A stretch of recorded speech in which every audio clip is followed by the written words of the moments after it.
What's up mga kapoto? Nandito po tayo ngayon sa Tongyang SN Fairview dito po sa Quezon City.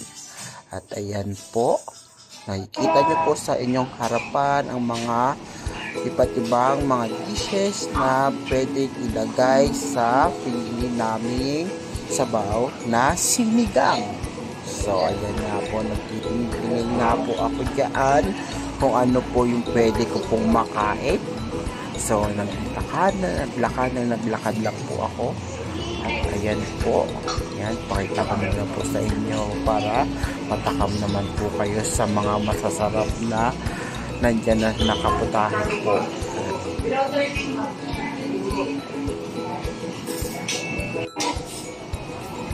So ayun nga po, pumunta rin ako sa kapila para tumingin ng pwede ilagay sa sinigang.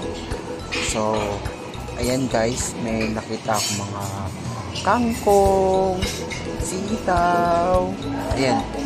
At ayan pala yung una kong nakuha na pagkain. Ayan pala kasi hindi pa sila nag-review ng mga iba't ibang mga dishes nila.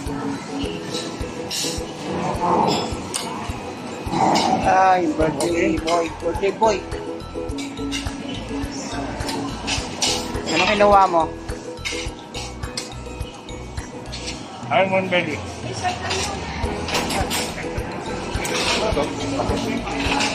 Birthday boy.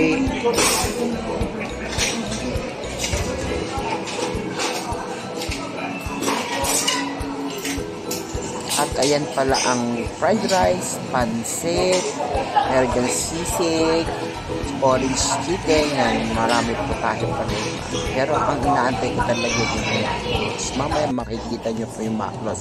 So ayan nga po yung nakuha ko po na pandagay sa sinigang, yung ulo ng maya-maya, belly po na yata yun, belly. Yan. So pupunta na nga ako niyan sa aming upuan at ilalagay ko yan sa sabaw ng sinigang para mas lalong maging juicy ang sinigang ko. Yan. So nakita ko ang aking nanay. Yan. Tagal ko naman ilagay. Yan, nilagay ko na nga po. Nilagay ko. Napakahirap kasi talaga na handheld lang yung camera. So kaya mo na kahit may mga matapon na sahog, mamaya naman pupulutin ko yan. Nilagay ko po at nilagay ko po talaga. At ayun, swabe.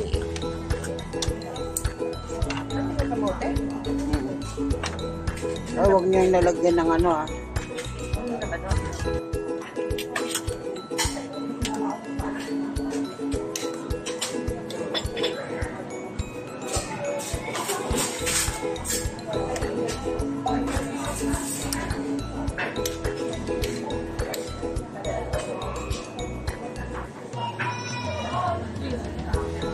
At ayan na nga, meron na nga mackerels at kumuha na nga ako ng napakarami kasi yan lang talaga ang kinakain ko sa mga eat all you can na restaurant.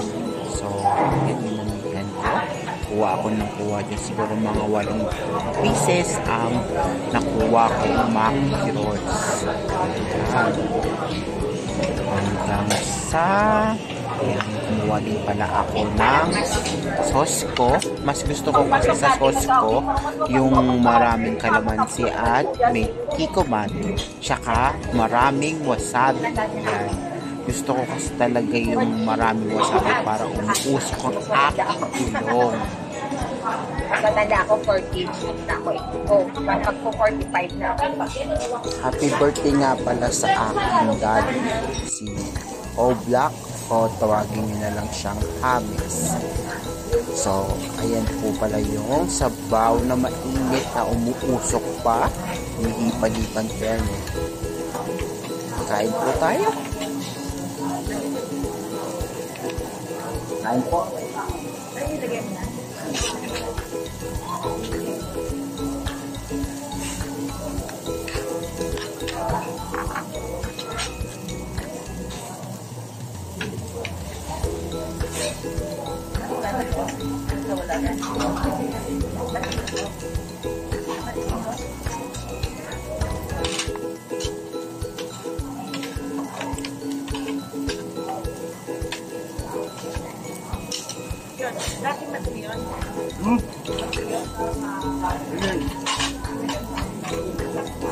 Tapos sinigang guys. Promise, masarap yung sinigang dyan. Gustong gusto ko ang kainin. Gustong gusto ko din yung mga sinhog kong mga tuna belly. Yung ulo ng tuna rin.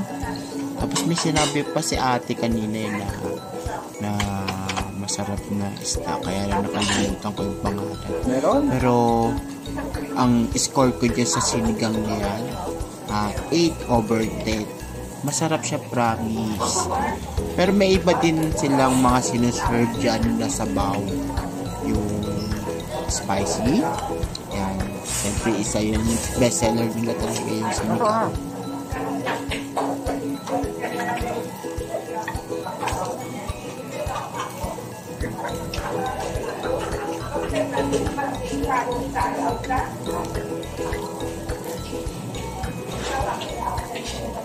Dami din eh.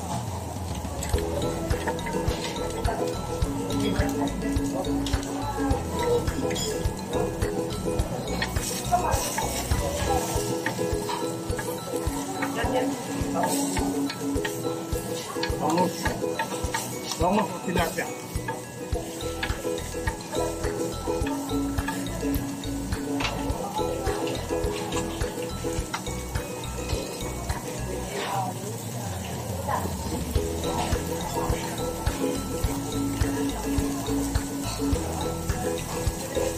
Sorry na guys kung hindi ko kayo mapansin dyan sa mga nanonood. Napaka-busy ko talaga kasi kumain. Ganyan ako pag kumakain guys tahimik lang ako.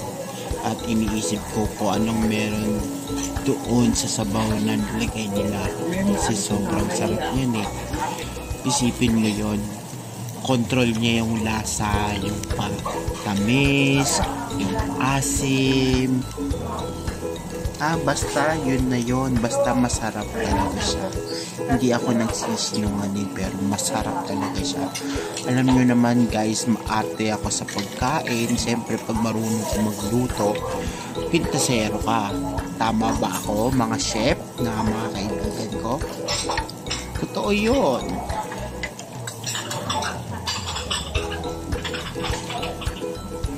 Sige guys, susubo lang ako ng susubo Yan lang kayo. Keep on watching lang.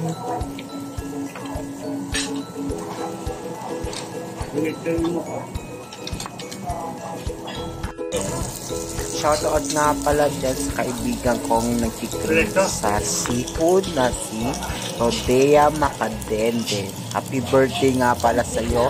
Advance na nga pala. Advance. Ba't naman ako naging bakla?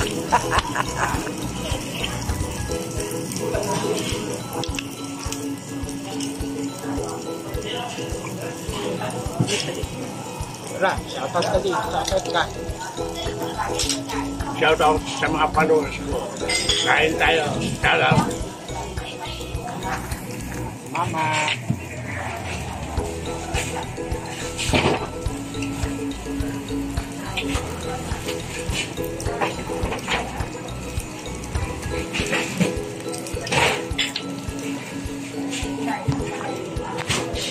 Kuha ulit ako guys. Wait lang.